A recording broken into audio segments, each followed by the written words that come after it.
Assalamualaikum warahmatullahi wabarakatuh. Perkenalkan, saya Lailatul Firdausyah, NIM 18048. Di sini saya akan menjelaskan mengenai konsep penyakit kista ovarium. Nah, yang pertama saya akan menjelaskan mengenai definisi. Kista ovarium merupakan sebuah tumor jinak dari adanya pembesaran atau benjolan yang berupa cairan atau materi semi cair pada ovarium. Nah, kista ovarium itu juga merupakan jaringan yang menyerupai kantong yang diselimuti oleh selaput membran. Kista ovarium ini terdapat beberapa gejala. Nah, yaitu ada nyeri, ada perdarahan, dan lain-lainnya. Jika kista ovarium itu melebihi dari 5 cm, maka harus dilakukan proses pembedahan.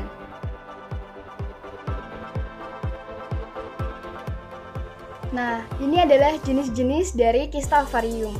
Ada kista folikel, ada kista corpus luteum, ada endometrioma atau endometriosis, kista adenoma, ada kista demoid, dan juga ovarium polikistik.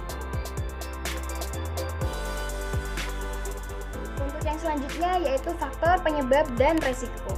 Ada banyak sekali faktor penyebab dan resiko, yaitu ada masalah hormonal, riwayat kista ovarium sebelumnya, endometriosis, merokok, kehamilan, hipotiroidisme, menjalani pengobatan tertentu seperti pengobatan kesuburan atau kanker payudara, usia, mutasi genetik, dan juga infeksi panggul.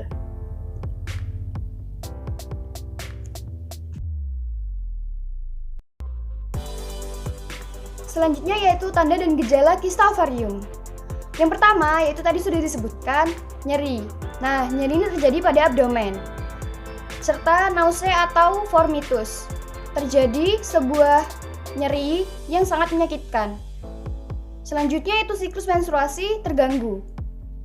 Dan terganggunya proses miksi atau defekasi, perdarahan di dalam kista, dan juga infeksi pada kista. Untuk yang selanjutnya yaitu penata laksanaan kista ovarium. Ada laparoskopi, laparotomi, reseksi bagian ovarium, salpingo-ovarektomi, histerektomi, dan infeksi pada kista. Selanjutnya yaitu pemeriksaan penunjang kista ovarium. Yang pertama, ada pemeriksaan panggul, ada ultrasonografi atau USG, tes kehamilan, pemeriksaan pada tumor, pemeriksaan penanda tumor, tes darah CA125, tes darah lainnya, CT scan, MRI, laparoskopi, dan laparotomi.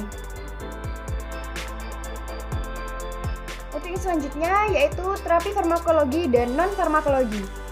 Terapi farmakologi yaitu obat yang dapat digunakan, ada ibuprofen, ada naproxen atau acetaminophen yang dapat membantu meredakan gejala nyeri.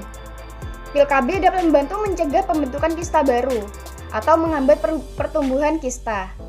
Dan obat kortikosteroid untuk mengurangi peradangan pada area kista. Selanjutnya yaitu non-farmakologi. Ada olahraga, mengatur pola makan yang tepat, tidak merokok, terapi kompres air hangat, dan juga melakukan pijat serta relaksasi. Saya Cecilia Reza Maulita, NIM 18045. Saya akan menjelaskan tentang pengkajian, diagnosa, intervensi pada asuhan keperawatan pada perempuan dengan kista ovarium. Berdasarkan kasus pada jurnal di mana seorang wanita berusia 27 tahun masuk rumah sakit dan mengeluhkan adanya benjolan pada area perut bagian kanan. Pengkajian yang dilakukan pada pasien dengan kista ovarium pada umumnya sama dengan pengkajian keperawatan mulai dari identitas sampai dengan pemeriksaan fisik. Namun pada pasien dengan kista ovarium pada umumnya mengeluhkan adanya benjolan di area perut yang semakin membesar. Pada pemeriksaan fisik palpasi akan ditemukan benjolan di area abdomen bagian bawah dan adanya nyeri tekan. Setelah dilakukan pemeriksaan penunjang seperti USG, benjolan tersebut dapat dilihat jelas. Kemudian analisis data berdasarkan kasus, yaitu data subjektifnya. Klien mengatakan adanya benjolan di area perut bagian kanan bawah. Klien mengatakan benjolan semakin lama semakin besar. Klien mengatakan rasa penuh di perut. Kemudian ada data objektifnya, adanya nyeri tekan pada abdomen dan teraba massa di area inguinal dekstra dengan ukuran 20 x 15 cm. Hasil USG ditemukan adanya kista ovarium.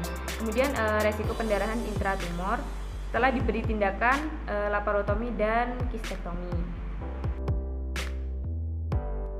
Masa keperawatan yang kelompok kami angkat yaitu hambatan rasa nyaman berhubungan dengan kista ovarium ditandai dengan nyeri tekan dan adanya benjolan yang membesar. Kemudian karena pada kasus tersebut pasien telah dilakukan tindakan laparotomi dan kistektomi, jadi kami mengambil diagnosa perawatan resiko infeksi berhubungan dengan kista ovarium, tindakan laparotomi dan kistektomi ditandai dengan nyeri setelah pembedahan. Berdasarkan diagnosa tersebut, intervensi keperawatan yang kami pilih yaitu ada manajemen nyeri dengan tindakan pengkajian nyeri, kaji pengalaman nyeri dan penerimaan pasien terhadap nyeri, kaji pengaruh nyeri terhadap kualitas hidup pasien, kemudian diskusikan dengan pasien terkait faktor-faktor yang dapat menurunkan atau memperberat nyeri. Kemudian ada pengurangan cemas. Tindakan yang dilakukan yaitu memberikan informasi faktual terkait diagnosis perawatan dan prognosis. Kemudian dorong keluarga untuk mendampingi klien dengan cara yang tepat. Setelah itu identifikasi perubahan tingkat kecemasan, kemudian kaji tanda verbal dan nonverbal kecemasan. Kemudian ada kontrol infeksi, tindakannya yaitu mencuci tangan sebelum dan sesudah kegiatan perawatan pasien. Kemudian pastikan teknik perawatan luka yang tepat. Kemudian dorong untuk beristirahat, ajarkan pasien dan keluarga mengenai tanda-tanda dan gejala infeksi serta melaporkan kepada penyedia perawatan kesehatan. Kemudian ada perawatan luka, di mana tindakan yang dilakukan yaitu pertahankan teknik balutan steril ketika melakukan perawatan luka dengan tepat. Kemudian periksa luka setiap perubahan balutan. Kemudian bandingkan dan catat setiap perubahan luka. Anjurkan pasien dan keluarga untuk mengenal tanda dan gejala infeksi.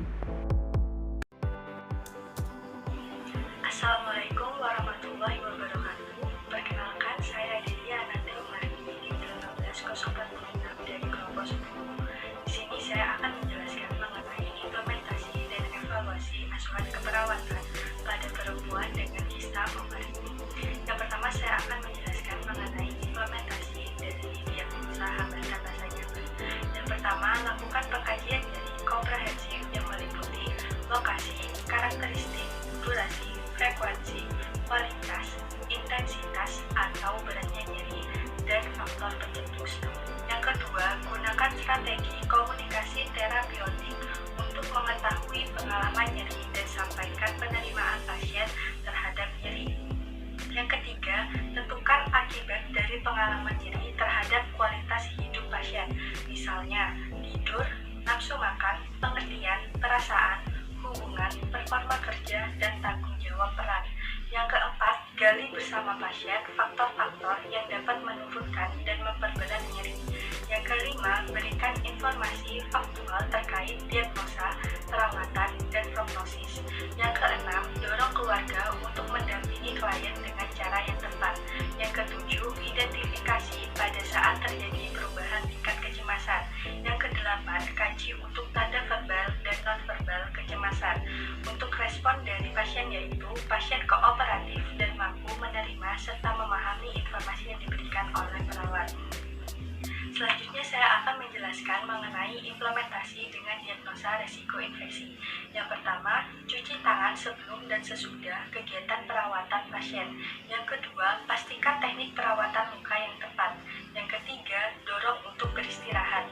Yang keempat, ajarkan pasien dan keluarga mengenai tanda dan gejala infeksi dan kapan harus melaporkannya kepada penyedia perawatan kesehatan. Yang kelima, pertahankan teknik balutan steril ketika melakukan perawatan luka dengan tepat. Yang keenam, periksa luka setiap kali perubahan balutan. Yang ketujuh, bandingkan dan catat setiap perubahan. Yang kedelapan, anjurkan pasien dan keluarga untuk mengenal tanda dan gejala dari infeksi. Dan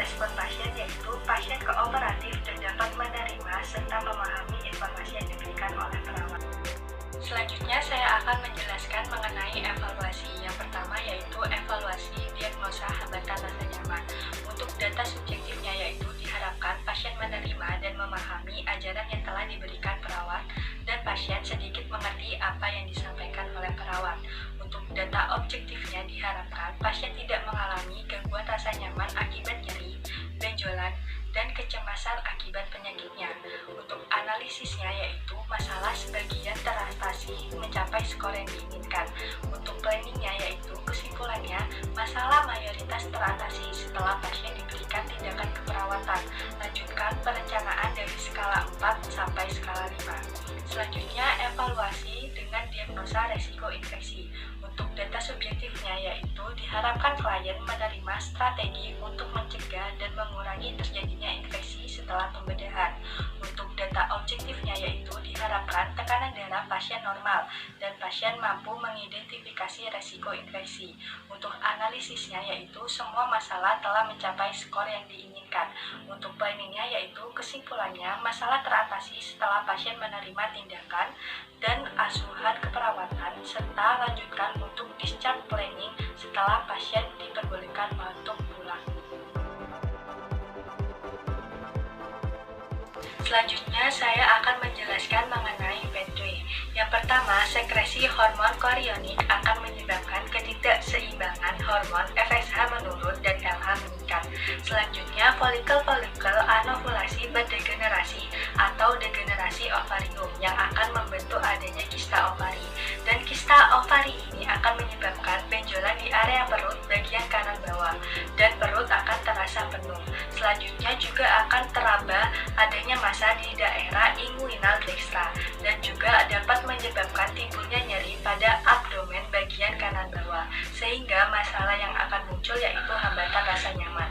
Selanjutnya kista ovari juga akan menyebabkan benjolan yang semakin lama akan semakin membesar, maka perlu dilakukan adanya tindakan laparoskopi dan kisektomi.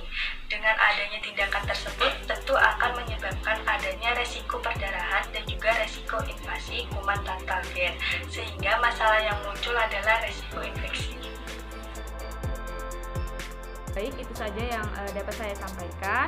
Kurang lebihnya mohon maaf dan apabila ada salah kata mohon dimaklumi. Terima kasih. Sekian penjelasan dari saya, kurang lebihnya mohon maaf. Wassalamualaikum warahmatullahi wabarakatuh.